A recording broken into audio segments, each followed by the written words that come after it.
Arquivo N preparou 2 programas especiais sobre a União Nacional dos Estudantes. Ouvimos líderes estudantis desde a fundação da UNE na década de 30 até os dias de hoje. Ao longo desses 70 anos, a UNE sempre espelhou os diferentes momentos do Brasil. E é com esse olhar que preparamos nossa história. Nesse segundo programa, vamos mostrar como a UNE saiu da ilegalidade para a clandestinidade e depois como conseguiu se reestruturar. Eu posso dizer que a minha diretoria ela foi sendo massacrada, né, pouco a pouco, e com a morte do Nestino em 73, ela cessa de existir. A UNE literalmente cessa de existir em 73, e não tem mais nem sombra de UNE mais existindo. No contato com lideranças de outros estados, em viagens de ônibus, começou a se articular a reconstrução. O primeiro grande encontro para a reconstrução foi justamente nesse ano de 77, que foi na PUC de São Paulo, na Católica de São Paulo.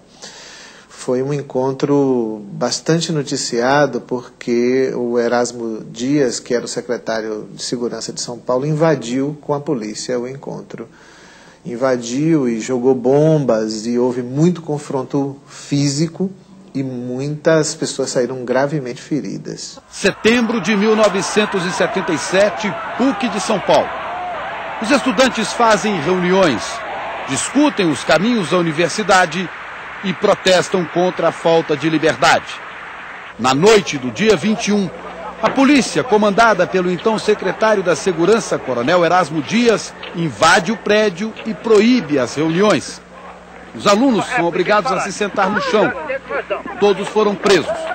Ato público está proibido. Não admitimos passeata nem comício. Está todo mundo preso. E hoje vão ser enquadrados na Lei de Segurança Nacional. Quantas pessoas foram presas? Não sei quantas. Quantas tiverem aqui? Eu não vejo necessidade de se criar um.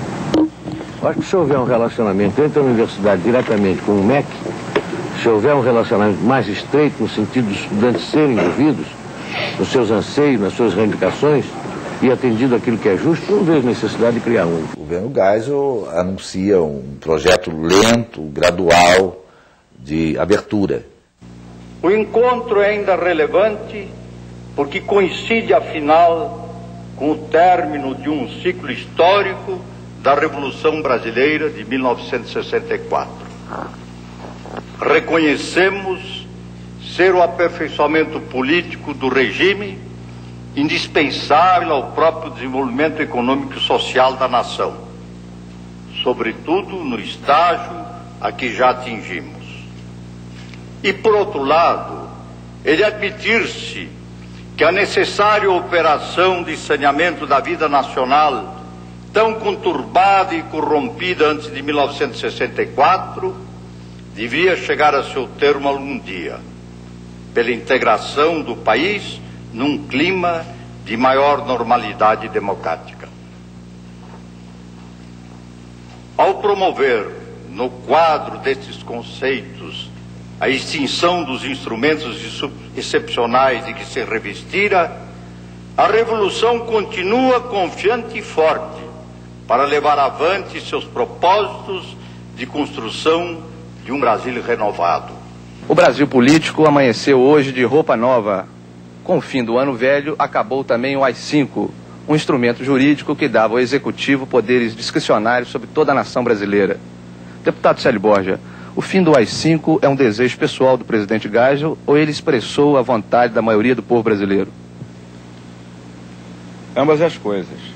Eu sou testemunha de que o presidente, desde o início do seu governo, quis conduzir o país à normalidade democrática. E também, creio, exprime, quando propõe ao Congresso a revogação do AI-5, o desejo de toda a nação. Não se justificava esse longo período de 15 anos que a Revolução se impôs para normalizar o país. Mas, de qualquer forma, foi o fim de uma etapa de que ninguém terá saudades. A imprensa falava dessa abertura, mas ela não chegava nas bases. Ainda a repressão continuava muito forte, embora, contraditoriamente, à força da repressão, os movimentos estavam se fortalecendo. Muitos movimentos sociais começaram a se reunir, movimentos de donas de casa, havia o movimento da panela vazia, havia movimentos os movimentos operários começaram a surgir em São Bernardo, então os movimentos, aí começou a aparecer a figura do Lula e do Alemão, tudo muito disperso, não haviam coordenações nacionais. E o próprio movimento estudantil, nós tínhamos notícias de manifestações, de reorganização de entidades em vários estados. Os estudantes também, lenta e gradualmente, vão se reorganizando como movimento e aquilo vai crescendo até desembocar no Congresso da Reconstrução, em Salvador, em 79. Nessa época, eu tinha sido eleito presidente do Diretório Central dos Estudantes da UFBA e me coube a tarefa de organizar todo o encontro, como anfitrião.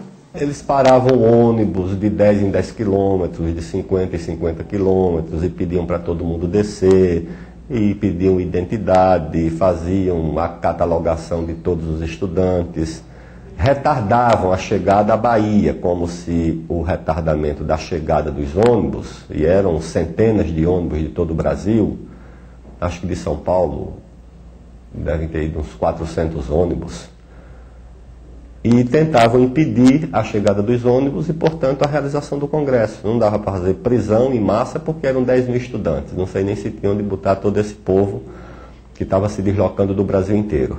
Em 1979, eu tinha acabado de voltar do exílio.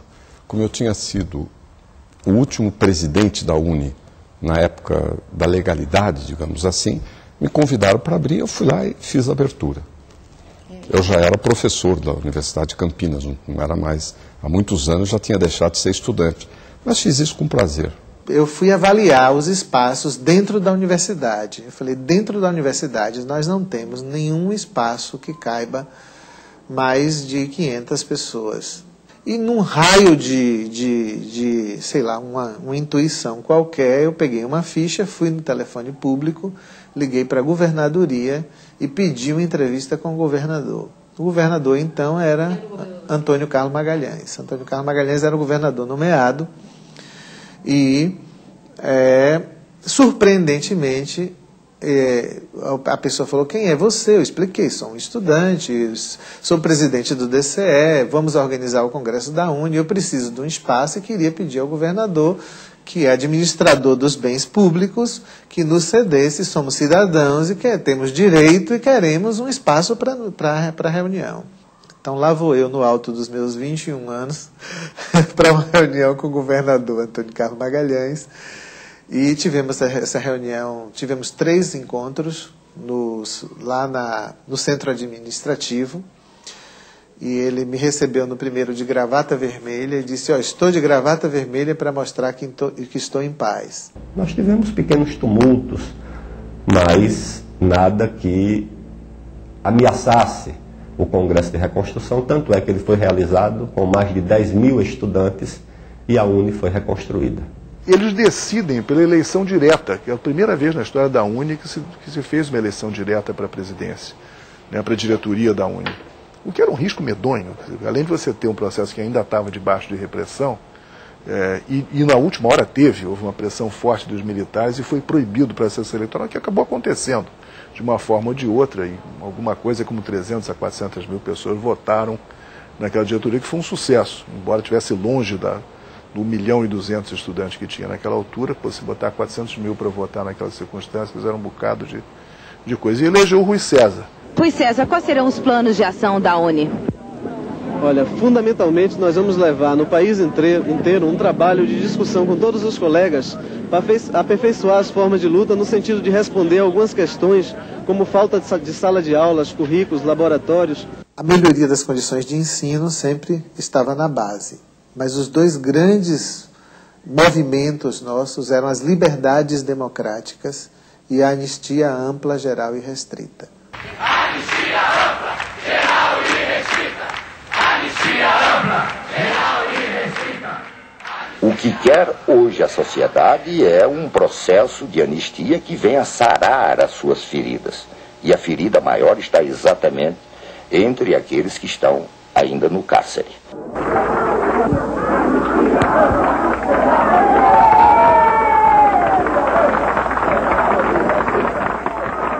Ademir, como é que você encara a sua volta ao Brasil? Ih, rapaz, isso é muito complicado, viu? Eu vou dizer que não deve encarar nada. Quem está encarando é o pessoal aqui, entendeu? É contra a ditadura, pela continuação da luta, entendeu? Até a derrubada da ditadura. O que você pretende fazer? Eu pretendo servir ao meu povo. Eu vou ver com o pessoal aqui, conversar, dialogar, pensar, entendeu? E aí vou ver. Mas do lado do povo, como sempre, entendeu? Volto com as posições que eu tinha, entendeu? E vou travar a luta que sempre travei pela derrubada da ditadura militar e do regime. Entre 68 e 79, quando eu voltei ao Brasil, depois de 10 anos de exílio, o número de estudantes universitários multiplicou-se por 10. Graças a quê? A liberação para o ensino pago de má qualidade. Havia um grande movimento em 68 já, pela democratização do ensino e pelo acesso dos excedentes, as pessoas que passavam na prova, mas não tinham lugar para elas nas universidades públicas. Então o governo, em vez de ampliar as faculdades públicas, a universidade pública, o governo que queria acabar com o ensino público universitário, ele fez o quê? Permitiu a multiplicação das universidades privadas. Ordem da secretaria. Evacuar o prédio. Por que, você sabe? Não sei, eu só recebi ordem. Nós vamos reconstruí-lo, tijolo por tijolo, telha por telha. Cada telha quebrada é um pedaço do sangue dos estudantes brasileiros. A Unisomos nós, nossa força e nossa voz. A Unisomos nós, nossa força e nossa voz. Poucas vezes o Rio viu um aparato policial tão intenso como o de hoje. Depois do conflito entre os estudantes e as polícias civil e militar na terça-feira, os estudantes desistiram de fazer de novo o protesto contra a demolição do prédio da Uni no Flamengo. Quase 1000 policiais de 2 batalhões de choque da PM estavam espalhados pelas ruas do bairro para impedir a manifestação. Quem viu o prédio da antiga sede da Uni na Praia do Flamengo há 2 meses atrás já não reconhece mais a fachada. A parte da frente está quase toda demolida. No dia da manifestação dos estudantes contra a demolição do prédio na semana passada, os operários trabalharam até de madrugada. Foram ouvidas até explosões dentro do prédio. De lá para cá, tudo voltou ao normal. 3 patrulhas da Polícia Militar, com 8 homens por turno, garantem a tranquilidade do resto da demolição. Acho que todos nós sabíamos que a luta pelo reconhecimento da Uni era uma parte da luta pela democracia. E sabíamos que enfrentaríamos muita resistência. Mas a resistência também já estava diminuindo. Há estudantes de todo o Brasil. Muitos viajaram mais de 60 horas para chegar aqui, como estes do Pará. Este outro grupo da PUC de Campinas também chegou hoje, empunhando a bandeira da Uni e cantando palavras de ordem. Os estudantes estão alojados em escolas municipais, sindicatos e clubes, mas está difícil acomodar a todos.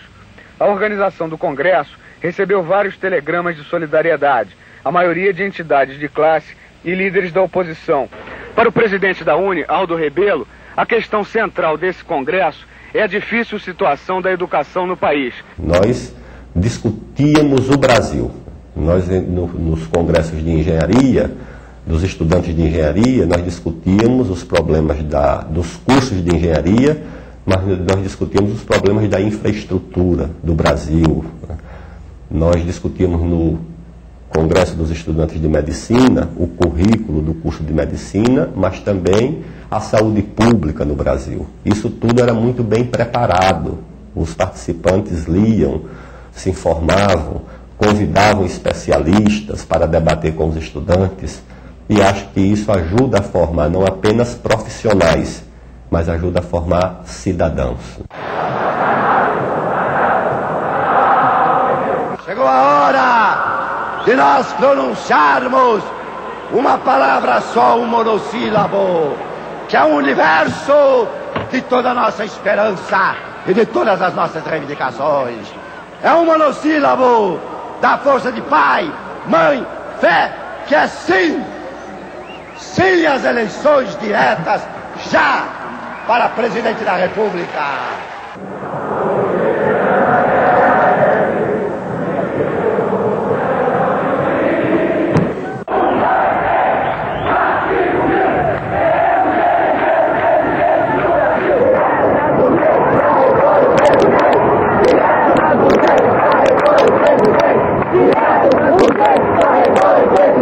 Rejeitada a emenda Dante de Oliveira e ela não vai à apreciação do Senado Federal. informou o Jornal Nacional em edição extraordinária.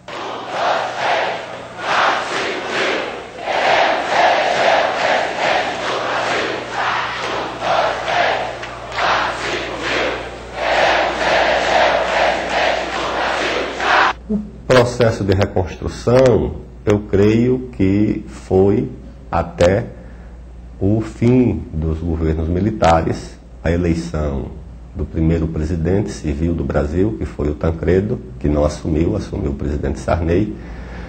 Eu acho que esse período é que você pode caracterizar como de reconstrução da UNE. No governo Sarney, a UNE foi então legalizada.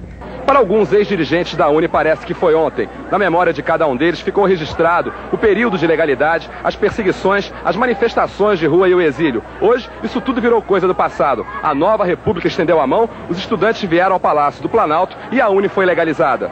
Grande momento de pico, vamos dizer, um grande momento de apogeu, como os movimentos sociais têm os seus momentos de apogeu, né? Aqueles momentos em que um acerto de uma decisão leva à massificação de uma causa, né? Por exemplo, foi o Fora Collor.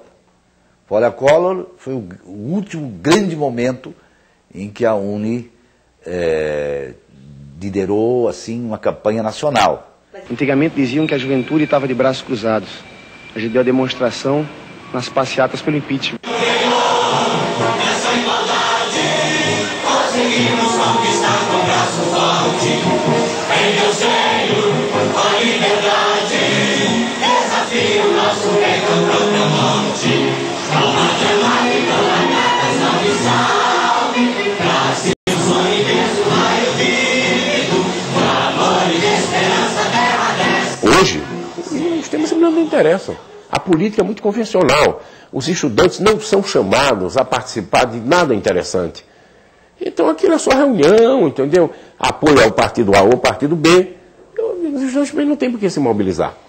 Eu acho que falta um rumo hoje mais claro para o movimento estudantil. E ele também acaba estando envolvido com a disputa política no Brasil hoje, né? Porque hoje as forças que atuam na UNE, ou que dominam, elas estão ligadas a partidos políticos. Então a questão governo, não governo, tem uma influência maior. Eu diria para você que não tem o mesmo grau de independência que se tinha no passado. Não estou fazendo nenhum juízo de valor, é que a situação é diferente. Porque os estudantes perderam muito da sua posição, do seu reconhecimento, não é? Perderam muito. Né? Eles vão muito mais a reboque hoje, né? Do que lideram os movimentos sociais. E no tempo, na década de 50, nós estamos falando de 50 anos atrás, não é? Os estudantes lideravam. Hoje, o sonho que nós temos não é mais o de mudar o mundo. Eu vejo, na época nós achávamos que nós íamos mudar o mundo. Nós achávamos que iam construir uma sociedade igualitária. Eu vejo que os jovens não têm mais esses sonhos. Os sonhos deles são de construírem comunidades. E eu não acho que os estudantes do meu tempo sejam intrinsecamente diferentes dos estudantes de hoje. Esse discurso, não, o pessoal hoje é mais individualista, não sei o quê, eu acho que não tem nada a ver, acho que todo mundo é mais ou menos a mesma coisa. Acho que as circunstâncias foram diferentes do ponto de vista que a gente tinha, quer dizer, um objeto e um inimigo muito nítido na frente, e esse inimigo se manifestava o tempo todo, para a gente não esquecer que ele estava lá, né? Quer dizer, ele provocava quase que sistematicamente uma reação, e hoje em dia você não tem isso, você tem, ao contrário, um espaço de manifestação de liberdade que permite, inclusive, que muitas outras forças se manifestem. Quer dizer, nós tivemos uma importância enorme num período em que outros atores políticos estavam massacrados, não tinham como se exprimir. Quer dizer, então é incomparável com uma situação de hoje em que você tem outras forças muito mais significativas atuando.